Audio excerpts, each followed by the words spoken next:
ठरलं तर मग 10 मेच्या भागामध्ये आज आपण बघणार आहोत प्रिया सर्व गुन्ह्यांची हद्द पारच केलेली असते, पण अजून एक मोठा गुन्हा म्हणजे तिने हत्यासुद्धा केलेली असते आणि ही गोष्ट आता सर्वांसमोर येते। अर्जुन सर्वांना म्हणतो, शांताबाईचा खुनाचे आरोप प्रियाने माझ्यावरती केला।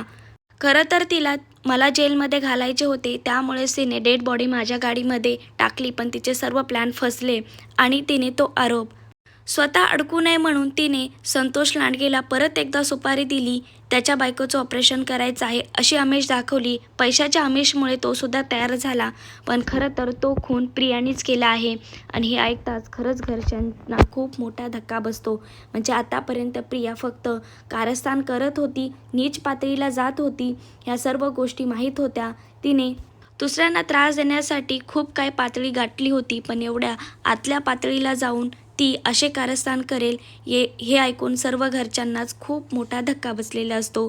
सर्वांच्याच अंगाला खूप मोठा करंट बसतो। कल्पना, अस्मिता, प्रताप, रविराज, प्रतिमा, पूर्णा आजी सर्वांनाच खूप मोठा धक्का बसतो। सर्वांच्या पायाखालची जमीन सरकते। तर नाटकी प्रिया परत नाही म्हणत असते, माझा यामध्ये दोष नाही, काही केले नाही, त्या संतोष लांडगेने खून केला आहे। तर त्याच वेळेला संतोष लांडगेला पोलीस घेऊन येतात आणि सर्व गोष्टी संतोष लांडगे सर्व घरच्यांना सांगतो, मी हा खून केला नाही, खरं तर हा खून प्रियानेच केला आहे, पण मला पैशाची आमिष देऊन मी खून केला आहे असं तिने मला सांगितले आणि मी सुद्धा तयार झालो।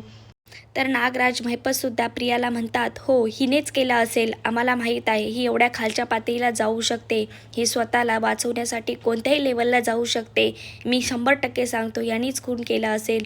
तर रविराज प्रियावरती खूप भडकतो। रविराज प्रियाला म्हणतो, एवढ्या आतल्या गाठीशी असेल असं कधीच वाटले नव्हते, मी एवढा वकील आहे, अशी गुन्हे करणारी पोरगी माझ्यासमोर तर आली नाही, पण मी ज्या मुलीला मुलगी मानले होते, मी त्याप्रमाणे मया दिली, त्याच तिनेच माझ्या पाठीमध्ये खंजीर खुपसला, असे तो बरेच काही प्रियाला अपशब्द बोलतो।